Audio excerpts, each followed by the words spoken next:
انہوں نے کہا جی چلیے چیلنج ہے، آپ نے کہا جو کوئی پرانی سے پرانی قبر والا مردہ کہو گے میں زندہ کر دوں گا۔ ایک بین بجانے والا تھا زندگی میں، لوگوں نے تصدیق کی کہ اس کو مرے ہوئے تقریباً 100 سال ہو چکا ہے۔ اس وقت حضور غوث اعظم جلال میں آ گئے، آپ نے فرمایا عیسائی کو کیا کہتا تھا تمہارا نبی جب مردے زندہ کرتا تھا؟ اس نے کہا کہ وہ کہتا تھا اٹھ جاؤ میرے حکم سے، اٹھ جاؤ اللہ کے حکم سے، قم باذن اللہ، اٹھ جاؤ حکم اللہ کے سے۔ سرکار نے ٹھوکر ماری قبر کو، فرمایا قم باذنی، اٹھ جا عبد القادر کے حکم سے۔ نعرہ غوثیہ، نعرہ غوثیہ، تیرا پیر میرا پیر۔ اس لیے چونکہ معاملہ یہ تھا کہ عیسیٰ علیہ السلام نے مردے زندہ کیے تو لوگوں نے ان کو خدا کا بیٹا بنا دیا، یہاں حالت اور ہونی تھی، یہاں محمد تو کیا محمد کے غلاموں نے مردے زندہ کرنے تھے۔ اس لیے فرما دیا کہ محبوب یہ روک تھام کے لیے پہلے ہی کہہ دو کہ میں اللہ کا رسول عبد اور بشر ہوں، میں کوئی خدا نہیں ہوں۔ اور خدا کی قسم میرے نبی علیہ السلام شرک کا توڑ کیسے کر کے گئے ہیں کہ رہتی دنیا تک بھی کوئی مشرک امت میں سے نہیں ہو سکے گا۔ ہاں پھر کیوں شرک کے فتوے لگاتے ہو یار؟ سرکار تو اتنا توڑ کر کے گئے ہیں کہ رہتی دنیا تک کوئی ان کو اپنی زبان سے کہہ کے گئے کہ انما انا بشر مثلکم، میں تو تمہاری طرح ہی بشر ہوں، میں کوئی خدا ہوں جی۔ لیکن ہمارا عقیدہ یہی حالات جب دیکھے، سرکار کے سورج کا پلٹنا دیکھا، سرکار نبی صلی اللہ علیہ وسلم نے ایک صحابی کی پنڈلی کٹ گئی، اس پہ لعاب دین لگایا، وہ چلنے پھرنے لگ گیا، ایک کی آنکھیں باہر آ گئیں، سرکار نبی صلی اللہ علیہ وسلم نے آنکھ پر لعاب دین لگایا، اس کا ڈیلا ٹھیک ہو گیا۔ اور وہ صحابی کہتے ہیں کہ میری جو زخمی آنکھ تھی وہ بعد میں اس درست آنکھ سے بھی زیادہ دیکھتی تھی، ہرنی آتی تھی تو کلام کرتی تھیں، سگوہیں آتی تھی تو بولتی تھیں، اونٹ آتے تھے تو آپ کی بارگاہ میں بولتے تھے، جنات آتے تھے تو حاضری بھرتے تھے۔ یہ جب کمالات دیکھے صحابہ اکرام نے تو صحابہ اکرام نے جو مدینہ کے انصاری تھے، سعد بن عبیدہ، انہوں نے آ کے عرض کیا یا رسول اللہ یہاں سب لوگ اپنے سرداروں کو سجدہ کرتے ہیں تو آپ تو سجدہ کے لائق ہیں، ہمیں حکم دیجئے کہ ہم آپ کو سجدہ کریں۔ اس وقت سرکار نے فرمایا انما انا بشر مثلکم، میں تمہاری طرح کا ایک بشر ہوں، سجدہ صرف خدا کی ذات کے لیے، سجدہ صرف خدا کی ذات کے لیے ہے۔ اس لیے تو ہم کہتے ہیں رسول کو تم خدا نہ جانو لیکن خدا سے جدا نہ جانو، رسول کو تم خدا نہ جانو خدا سے لیکن جدا نہ جانو، ہے اہل ایمان کا یہ عقیدہ خدا خدا ہے نبی نبی ہے۔ ہم شرک کی تعلیمات نہیں دیتے، ہم تو شرک کی جڑ کاٹ دیتے ہیں، ہمارے خطبات تو الحمدللہ شرک کی جڑ کاٹ دیتے ہیں، ہم مشرکوں جیسی تعلیم نہیں دیتے۔ کوئی ہوگا خیرہ نتھو والد خیرہ ہمارے مسلک کا جس کو پوری طرح مسلک کا علم نہ ہو تو وہ ایسے کسی ممبر پہ بک بک کر جائے تو اس کا سارا ذمہ دار ہم تو نہیں ہیں، یا پورا مسلک تو ذمہ دار نہیں ہے اس کا جی۔ اور یہ ہر مسلک میں ہوتے ہیں، ایسے چبڑ قسم کے مولوی بریلویوں میں بھی ہوتے ہیں، ایسے چبڑ اور کھچ قسم کے بندے وابیوں میں بھی ہوتے ہیں، ایسے چبڑ اور مشرک قسم کے بندے اہل تشیع میں بھی ہوتے ہیں، لیکن مسلکوں پر کوئی آڑ نہیں پڑتی۔ جو مسلکوں کے جید علماء کرام ہیں ان کا الحمدللہ تمام کا سبھی کا ایک عقیدہ ہے، خدا خدا ہے نبی نبی ہے۔ اور پھر کچھ لوگ کہتے تھے کہ یہ جنوں میں سے ہیں، کوئی یہ تو جنوں میں سے ہیں، تو پھر نفی کی گئی کہ جن بھی نہیں ہیں، وما صاحبکم بجنہ، آپ کے صاحب جو ہیں یہ جنوں میں سے نہیں، یہ تو عین بشر ہیں۔ پھر کسی نے کہا یہ تو فرشتے ہیں لگتا ہے، تو اس وقت بھی سرکار نے فرمایا یہ فرشتہ نہیں، انما انا بشر مثلکم، میں تو تمہاری طرح کا ایک بشر ہی ہوں، لیکن برابری کی رٹ لگا لینا یہ قطن بھی گوارا نہیں، خدا خدا ہے نبی نبی ہے۔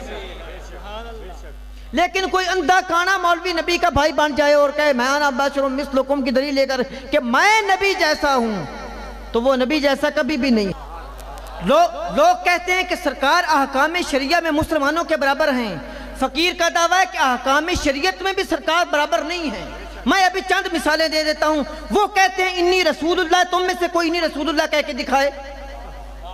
احکام شریعت ہے نا کہ میں اللہ کا رسول ہوں، تم میں سے کوئی کہہ کے دکھائے کہ میں اللہ کا رسول ہوں، وہ کافر ہو جائے گا۔ احکام شریعت میں کیسے برابر ہو جاتے ہیں؟ تم مرو تو تمہاری وراثت تقسیم ہو جاتی ہے، بیویاں آگے نکاح کر لیتی ہیں، نبی مر جائیں تو وراثت چھوڑتے نہیں ہیں، اور اگر وراثت چھوڑیں اور اگر بیویاں چھوڑے تو ان کی بیویوں سے کوئی نکاح نہیں کرتا. یہ قرآن کا فیصلہ ہے. تمہاری بیویاں آگے نکاح کر لیتی ہیں جی.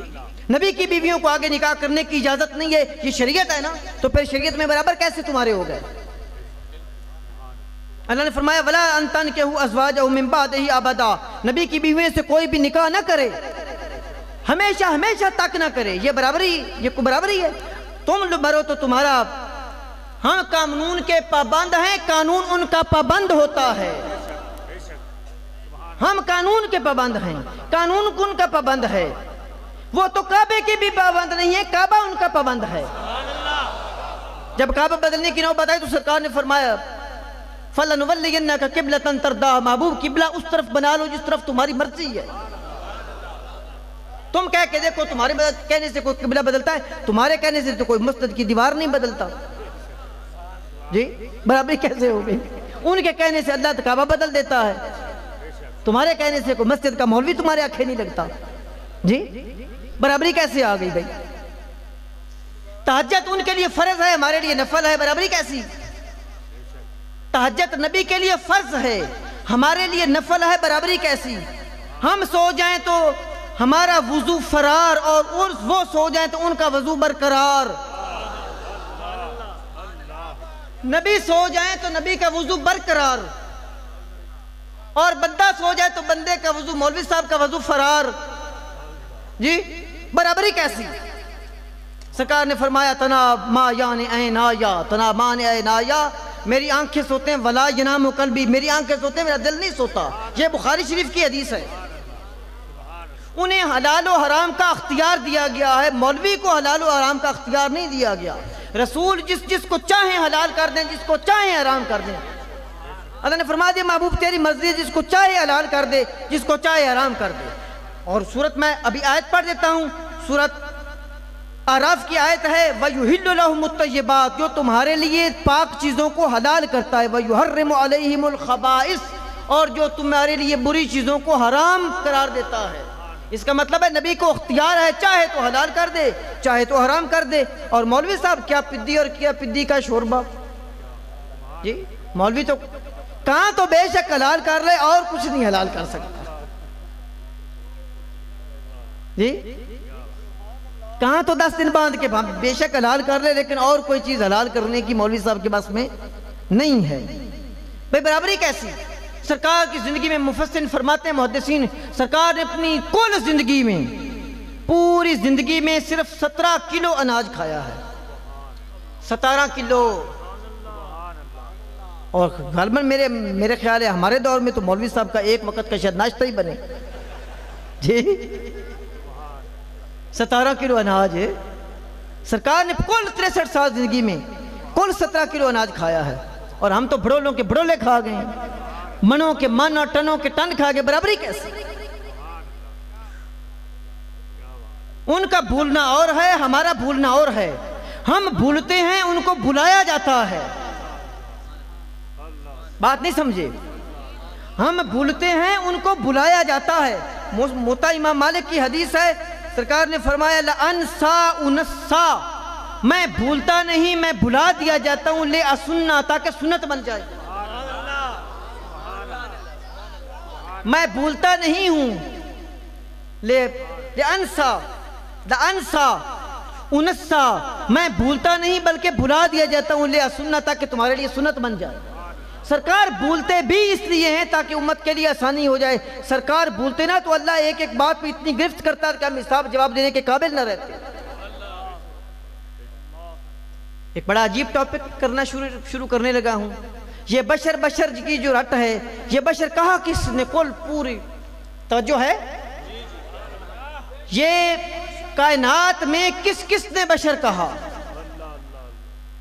پچھلی دفعہ میں نے 4 بشر ویسے گنوائے تھے, اس دفعہ میں 4 وہ لوگ گنواتا ہوں, وہ ہستی گنواتا ہوں 4 جنہوں نے بشر کہا سب سے پہلے.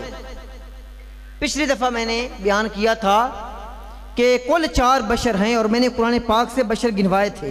ایک مٹی سے بنا ہوا ہے, اور ایک پانی سے بنا ہوا ہے, ایک اللہ کے حکم سے بنا ہوا ہے جی. تو یہ بشر گنوائے تھے پچھلی بار.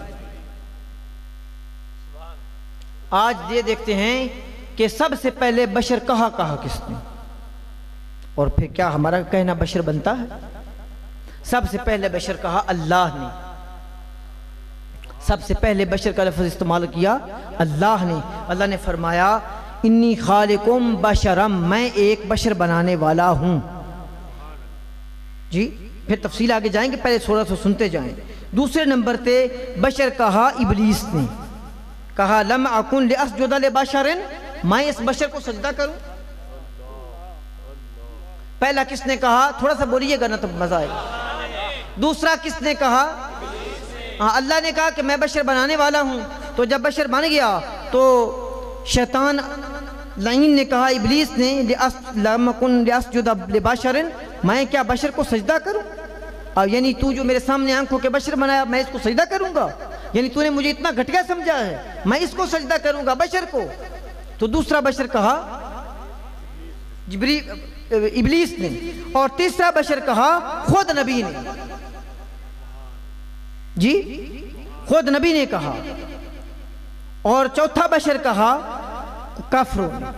جب انہوں نے بشر کہا نا نبیوں کو، بشرم مثلنا، یہ سورہ آپ شعراء اور سورہ قصص اور سورہ ہود پڑھ کے دیکھیں گے نا، سورہ ہود، اس میں بڑی ساری مقامات پہ بشر کہا کافر۔ اب 4 لوگوں نے بشر کہا ہے۔